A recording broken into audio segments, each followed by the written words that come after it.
Miras Kayseri. Gel bakalım Miras. Sen de al. Fatma Muhammed Muşvar. Evet. Oturursanız ya.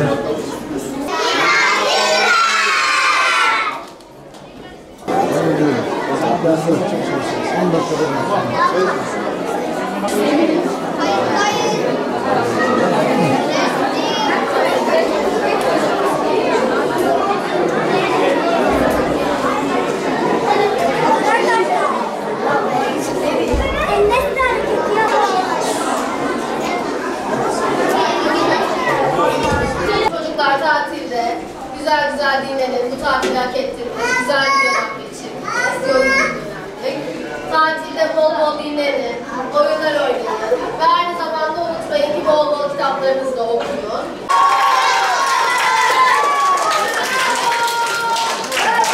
Çabaladınız, terlediniz, güzel başarılar elde ettiniz. Az önce karnelerinizi aldınız. Hatta bununla da yetinmedik. Öğrencilerimizin yıl boyunca yapmış olduğu özellikle milli savunma ürünlerimizi, yerli ve milli ürünleri de bu vesileyle görmüş olduk. Ben bütün öğrencilerimizi, öğretmenlerimizi ve bir yıl boyunca onların her türlü hazırlığında yanlarında olan velilerimizi can yürekten tebrik ediyorum ve hepinize büyük bir alkış istiyorum.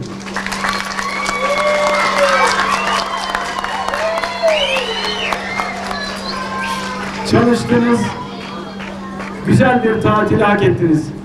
Hepinize güzel bir tatil diliyorum. Hayırlı tatiller.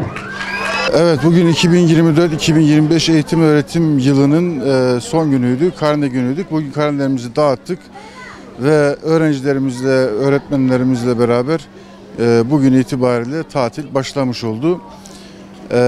Yaz tatilinde öğrencilerin neler yapmasıyla ilgili olarak bunlarla ilgili bakanlığımız da son günlerde pek çok paylaşım yaptı.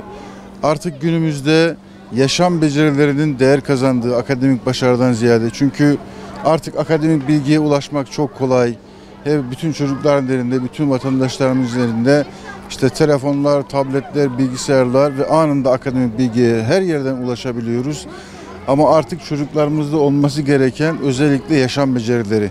O yüzden bu tatilde de çocuklarımızın özellikle arkadaşlarıyla oyun oynamasını, paylaşmayı öğrenmesini, bir oyunu organize edebilmesini, aynı zamanda evdeki işleri annelerine, babalarına yardımcı olmalarını evdeki işlerde ve ev işlerinde çocuklarımıza bir beceri kazandırılması noktasında velilerimizin gayret göstermesini, bunun yanı sıra çocuklarımızın sanatsal ve sportif ve sosyal faaliyetlere yaz tatiline katılımları için, bunlar spor kulüpleri olabilir ya da başka kurslar, sanatsal ve sportif kurslar olabilir.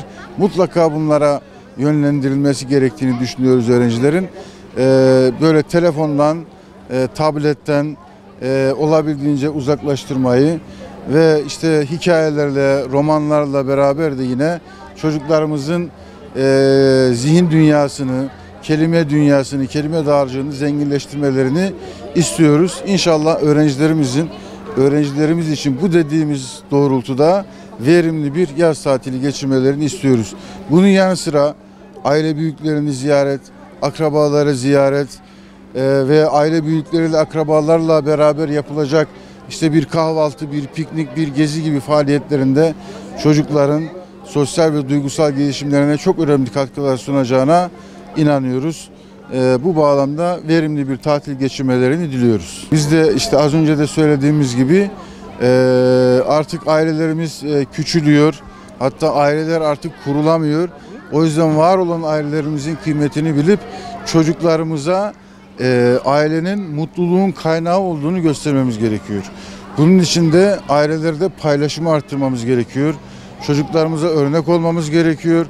Çocuklarımız mutluluğun ailede olduğunu, huzurun ailede olduğunu, geleceğin ailede olduğunu görmesi, hissetmesi lazım. Az önce de söylediğim gibi o yüzden ailece yapılacak olan faaliyetler çok önem arz ediyor.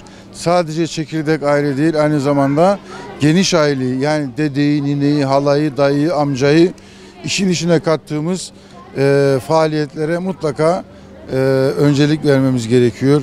Büyükleri ziyareti mutlaka çocuklarımıza öğretmemiz gerekiyor. Velilerimizin bu konularda dikkatli olmasını istiyoruz. Çocuklarımıza aile noktasında güzel bir miras bırakmalarını temenni ediyoruz.